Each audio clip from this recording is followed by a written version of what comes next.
Sodiro. Kasilau jalan kasungku di baru padang ringan-ringan. Kamaimbau ambo dahulu keganti salam bajawai tangan. Yo kalau lawa di pulau di bang anak uso mati terapi kogawa muka di tulang. Doso ambo ampun nalabi. Kalau lawa dia teka Melayu sama kabulau menyapa ambo anak sebentar ganti Daud di Makau. Kalau lawa dia teh bukti memang dia teh bina menyapa ambo sakit ganti siri di bina. Allah pula kalau pihara sekalian sanak saudara kita. Sarato jo aku datu, sarato jo aku mati, sarato jo aku panito. Sarato jo orang semando sekalian tamu nan hadir. Ku Allah na beliau laluan ku alun na beliau nantian. Sakit sambah nan kuat. Sebab kedua itu duduk para pak dinantu, duduk para je dinampadai. Karena kami berduduk lima sapok. Kawan nanti itu mati jamaah kami duit rumah ayo ke bawah nak kuat. Lawan dulu nebeso nak kuat.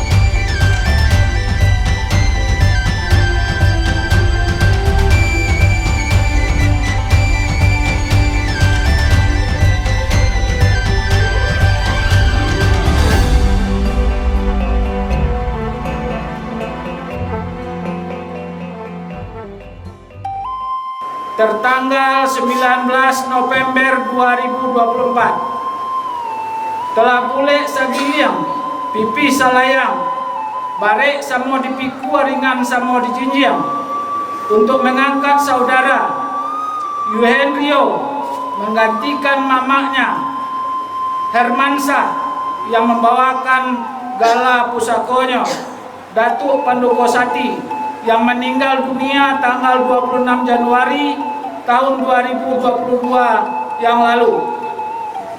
Minggu tanggal 21 Desember tahun 2025 menerima saudara Yuhendrio membawakan gelar pusakonya Datuk Pandokosati untuk duduk samo rendah tagak samo tinggi dengan pengulu dalam nagari Paninggahan.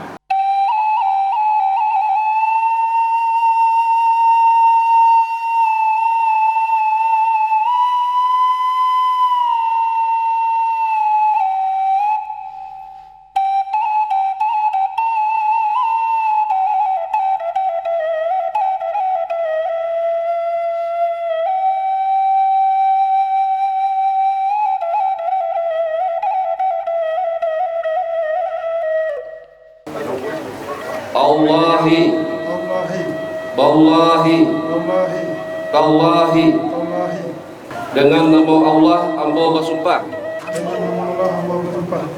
bahwa ambo akan selalu berusaha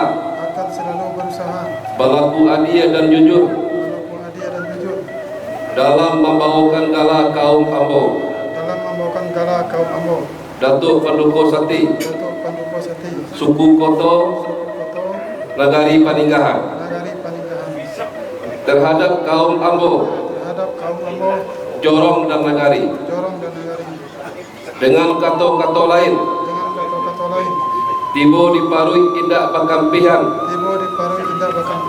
tibo dimato indak babincangkan gapuh indak membuang lama gadang indak kamalendo tajam indak kamanyaikan sakironyo di kemudian hari ambo melanggar sumpah iko dengan sengaja ambo melanggar sumpah atau janji ambo iko maka ambo akan dimakan sumpah iko seperti kata pipatah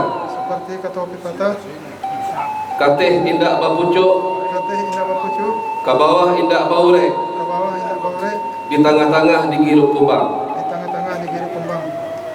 Demikianlah sumpah janji iko Demikianlah sumpah janji itu ambo ucapkan di hadapan Datuk dan Balimo ambo ucapkan di hadapan Datuk Nombor 5 dan Datuk dan 20 dan Datuk Nombor 20 dalam nagari Paninggahan